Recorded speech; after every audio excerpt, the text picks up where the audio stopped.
Well, thank you for watching this video, which is a Q&A session, and I'll be going through some questions that I've received recently and then providing the answers that we here at The will give to those questions.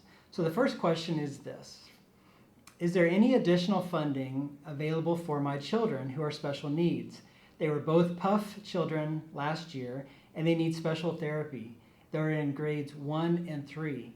And unfortunately, there is no additional funding beyond the $850 that all home ed students will be receiving. So unfortunately, the answer is no. Number 2, when do we, the homeschooling parents, get reimbursed for their purchases? Well, we have to wait until after September 30th, which is the count date, for us to receive the funding from Alberta Education. So in very early October, we will know exactly who's funded. We'll have a very good idea of who's funded and who's not funded. And that's when we will begin the formal process of processing your reimbursement requests. Now you can send in your receipts and your reimbursement requests before September 30th so that we have them here in the office and they're ready to go once October 1st or 2nd rolls around and we can confirm the funding.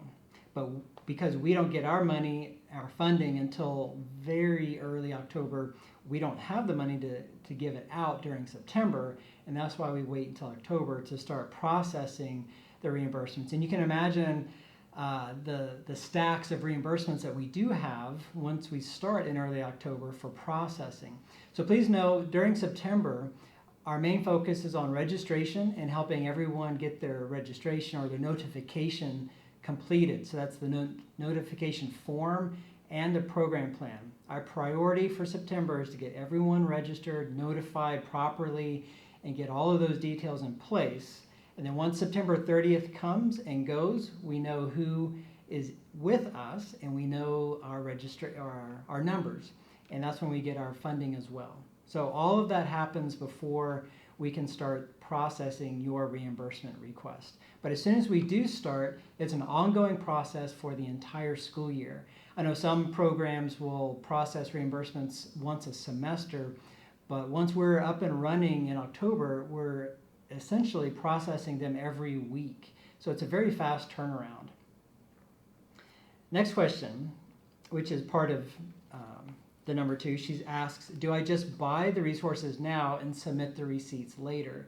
Yes, you can buy the receipts well before the school year starts and then submit them to us pretty much any time after school has started. Again, we won't be able to process them right away.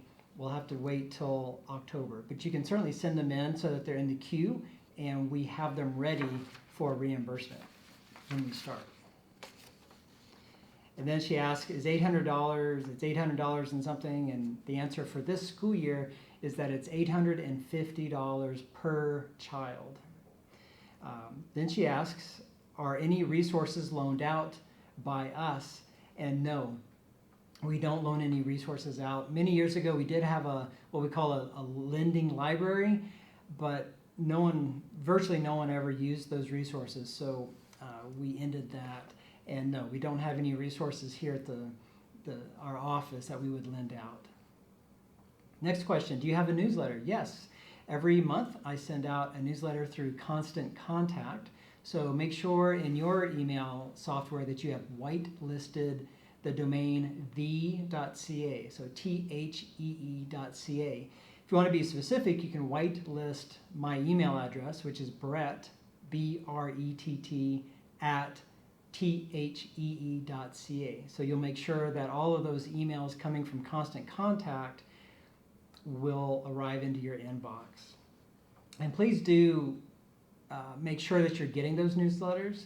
They're very important. That's the main way that we communicate with our families. We obviously don't see you every day or every week or every month. So we need to be able to communicate with you, and it would be a very big help to us if you were reading those monthly newsletters. Next question. Will the children have access to field trips, events, outings, physical ed activities, etc.? We do schedule field trips as often as we can, and social events and special events as well. So those are types of things that I announce through our newsletters and then also through our Facebook page. So yes, the answer there is definitely yes. And then she asks, do I need to include the field trips in the $800 or $850 of funding? Yes, her question was related to the fact that some home ed programs across the province will offer to pay for homeschoolers to go, or home education students to go on field trips. We don't do that. You have your $850 of funding, and you can use that $850 of funding to pay for those field trips. We also schedule free special events, so not everything that we schedule has a cost. But if there is a cost, then you would use your home ed funding to pay for that. Next question. While I'm not concerned about the funding in terms of reimbursement of supplies, I do plan on home educating him this year along with my daughters. Does thee offer any supports to kindergarten students? So yes, we do. We treat kindergarten students as our home education students in training. So our facilitators will certainly support your kindergarten students just as if they were homeschooling students, so that they have a full year of kind of practicing being a home ed student. But that really, you've been educating them since they were born, so it's more of an administrative practice year for home education. It's not your practice year, it's our practice year for supporting you in your home ed program. Next question, and last question. I have heard of other boards that don't specifically assign a facilitator to the kindergarten child, but will help the parent support that child's home education since they already have a relationship with the family through serving a facilitator to the other siblings in the same household.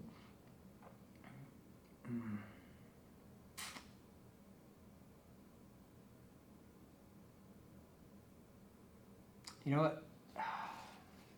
Cut back to the question above where it says, while I am not concerned about the funding, this really is the same question. So just edit over that previously last issue. So let me start over here.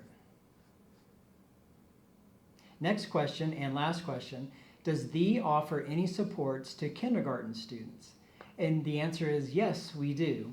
While a kindergarten student is too young to officially notify as a home education student, we certainly welcome our kindergarten students to join us and to have essentially a year of being a home education student and going through the formal process of notifying, sending in a notification form, program plan, things like that. So it helps the family have basically a practice year.